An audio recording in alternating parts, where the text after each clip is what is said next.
సంక్రాంతి అంటే గోదావరి జిల్లాలకు వెళ్లాల్సిందే. ఇందులో రెండో మాటే లేదు. ఆటలు, పాటలు, పోటీలు, పందాలు, మర్యాదలు ఇలా ఏ విషయంలో తగ్గేదేలే అన్నట్లుంటుంది. గోదావరి జిల్లాలోని సంక్రాంతి పండుగ పూర్తిగా పండుగ రాకముందే అక్కడ సందడి నెలకొంది. కొత్తపేట నియోజకవర్గం ఆత్రేయపురంలో ఏర్పాటు చేసిన సరార్ధర్ కాటన్ గోదావరి ట్రోఫీ పోటీలు అట్టహాసంగా ప్రారంభమయ్యాయి.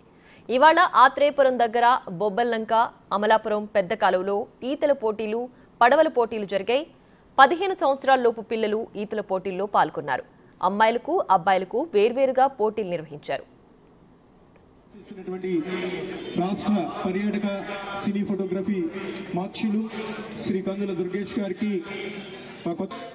స్విమ్మింగ్ పోటీలలో అబ్బాయిల కంటే తామేమీ తక్కువ కాదు అన్నట్లు గొప్ప ప్రతిభ చూపించారు అమ్మాయిలు. ఈ పోటీలు 3 రోజుల పాటు జరగనున్నాయి. క్రీడాకారులందరూ భద్రతాపరంగా లైఫ్ జాకెట్లు కూడా సిద్ధం చేశారు. క్రీడలతో పండగ వాతావరణం కొట్టొచ్చినట్లు కనిపించింది. పడవల పోటీలు కూడా ఘనంగా జరిగాయి. ఇందులో గెలిచిన వారికి బహుమతులు అందించారు. క్రీడా శాఖ ఆధ్వర్యంలో ఈ పోటీలు నిర్వహించారు.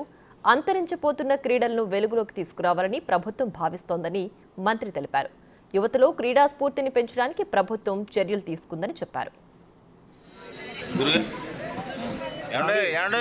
ఎందుకంటే కష్టే ఫలే అనేది చక్కటి శుద్ధి అవుతుంది. కష్టపడిన వాళ్ళకి గౌరవ ముఖ్యమంత్రి వర్యులు చంద్రబాబు నాయుడు గారి యొక్క ప్రోత్సాహంతో, ఉప ముఖ్యమంత్రి వర్యులు పవన్ కళ్యాణ్ గారి యొక్క ఆశీస్సులతో ఆయన ఎన్డీఏ కూటమిలో మంత్రివర్యులుగా నియమించబడడం, మన రాజమండ్రికి చెందిన విద్యుల్లో కూడా సర్టిఫికెట్స్తో పాటు అందరినీ